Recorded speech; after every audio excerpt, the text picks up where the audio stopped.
کہ ایک کسان کے 4 بیٹے تھے، وہ چاروں آپس میں لڑتے جھگڑتے رہتے تھے۔ ان کی لڑائی جھگڑے کو دیکھ کے ان کا والد جو کسان تھا وہ بہت پریشان رہتا تھا۔ اس کو سمجھ نہیں آ رہی تھی کہ وہ کس طرح ان کو اتفاق کا سبق سکھائے۔ آخر اس کو ایک دن ایک تجویز ذہن میں آئی۔ اس نے اپنے چاروں بیٹوں کو اکٹھا کیا اور انہیں لکڑیاں جمع کرنے کے لیے کہا۔ وہ چاروں لکڑیاں لے کے آئے تو ان کے والد نے ان سے کہا کہ ان کا ایک گٹھا بناؤ۔ جب انہوں نے گٹھا بنا لیا، اس کو مضبوطی سے باندھ دیا، تو اس کے والد نے باری باری سارے بھائیوں سے کہا کہ اس کو توڑنے کی کوشش کرو۔ سب نے باری باری زور لگایا تو کسی سے وہ گٹھا نہ ٹوٹا۔ اب ان کے والد نے ان سے کہا کہ اس گٹھے کو کھول کے لکڑیوں کو الگ الگ کر دو۔ جب لکڑیاں الگ الگ ہو گئیں تو پھر ان کے والد نے اپنے بیٹوں سے کہا کہ اب ان لکڑیوں کو توڑو۔ تو جب انہوں نے ان کو توڑنے کی کوشش کی تو ان سے بڑی آسانی سے وہ لکڑیاں ٹوٹ گئیں۔ اب ان کے والد نے ان کو سکھایا کہ جس طرح یہ لکڑیاں اکٹھی ہو کے مضبوط ہو گئی ہیں اور تم انہیں کوشش کے باوجود بھی توڑ نہیں سکے، اس لیے جب تک تم متحد رہو گے تو تم بھی ان کی طرح مضبوط رہو گے اور کوئی تمہیں نقصان نہیں پہنچا سکے گا، اور جب تم میں اتفاق نہیں ہوگا اور تم الگ الگ ہو جاؤ گے تو تمہیں توڑنا اور تمہیں نقصان پہنچانا بہت آسان ہو جائے گا۔ کسان کی اس نصیحت کی اس کے بیٹوں کو سمجھ آ گئی اور وہ اتفاق سے رہنے لگے۔ ایک دفعہ کا ذکر ہے کہ ایک کتے کو گوشت کا ایک ٹکڑا ملا۔ وہ کتا گوشت کا ٹکڑا لے کر بھاگ گیا۔ بھاگ کے وہ جنگل میں جانے لگا تو راستے میں ایک ندی کا پل آیا۔ جب وہ پل سے گزر رہا تھا تو اس نے پانی میں دیکھا، اسے اپنا عکس نظر آیا۔ اس نے عکس کو غور سے دیکھا تو اس میں اسے گوشت کا ٹکڑا بھی نظر آیا جو کہ اس کے اپنے منہ میں تھا، لیکن اس کو ایسے لگا کہ جیسے پانی میں کوئی دوسرا کتا ہے جو کہ گوشت کا ایک اور ٹکڑا منہ میں لیے ہوئے ہے۔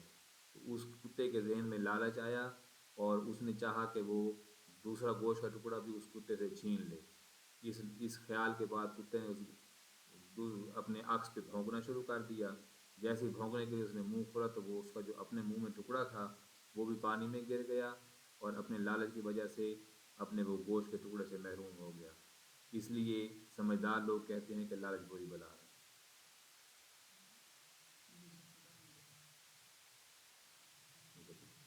بارہ کہانی تھی ویسے۔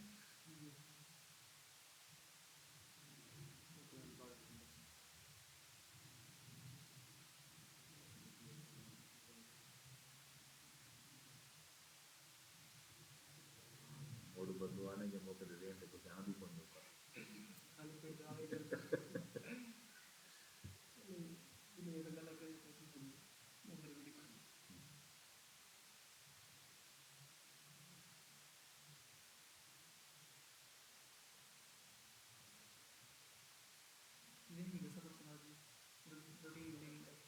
روٹین میں آج صبح میں اسکول کے لیے تیار ہوا تو موسم میں کافی ہوا میں کافی ٹھنڈک تھی۔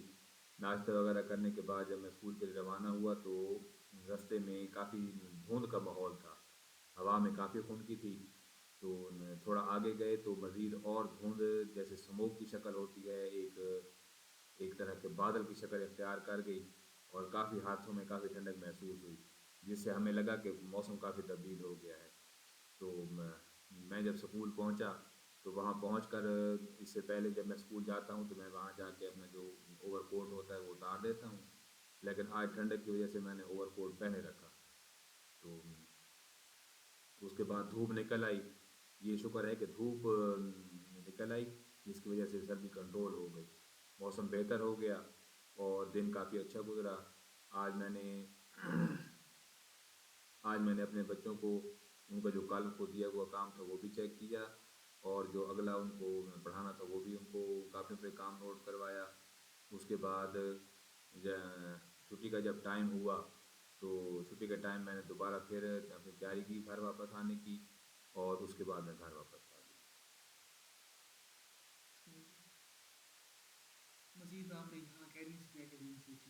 مزید اکیڈمی میں جو میری سب سے بڑی خواہش تھی وہ تو ابھی فی الحال پوری نہیں ہوئی میرے ذاتی مجبوریوں کی وجہ سے۔ بہرحال ہم نے یہاں پہ بہت کچھ سیکھا ہے اور مجھے توقع بھی نہیں تھی کہ میں اس فیلڈ میں اتنا گرو کروں گا، اتنا کچھ سیکھوں گا، اور ایک چیز میں نے یہ سیکھی ہے کہ آپ نا بس اپنے اللہ کو راضی رکھیں، اپنے معاملات ٹھیک رکھیں، اپنا اخلاق ٹھیک رکھیں، فرائض پورے کریں، کسی کی حق تلفی نہ کریں، کسی کے ساتھ زیادتی نہ کریں۔ اللہ تعالیٰ کا ایک نظام ہے کہ وہ لوگوں کے دلوں میں آپ کی محبت ڈال دے گا۔ اور ایک چیز میں نے سیکھی ہے کہ ہمیں ہماری زندگی گزر جاتی ہے اور ہمیں یہ سمجھ نہیں آتی کہ اگلے کے دل میں ہماری کتنی محبت ہے۔ بعض ایسے بندوں کے ساتھ ہم اپنا وقت اور توانائی ضائع کرتے ہیں جن کے دلوں میں ہمارا حسد ہوتا ہے، جو اندر سے ہمارے لیے بری نیت رکھتے ہیں، لیکن ہم اپنا توانائی، اپنا پیسہ، اپنا وقت ان پہ ضائع کر لیتے ہیں۔ اور وہ بندے جو دل سے ہمارے ساتھ مخلص ہوتے ہیں اور جو دل سے ہمارے لیے کچھ کرنا چاہتے ہیں، جن کے دل میں ہمارے لیے محبت پیار ہوتا ہے، ان کو ہم نظر انداز کرتے ہیں، ان کو ہم وقت نہیں دیتے، ان کو ہم توجہ نہیں دیتے۔ اور جب ہمیں ہوش آتا ہے، جب ہمیں سمجھ آتی ہے، رشتوں کی قدر آتی ہے، تو پھر ہم پچھانے کے علاوہ ہم اور کچھ نہیں کر سکتے۔ ٹھیک ہے، چلیے پیارے بچوں، آپ کے لیے کہانیاں اور اتنی کافی ہیں۔ امید ہے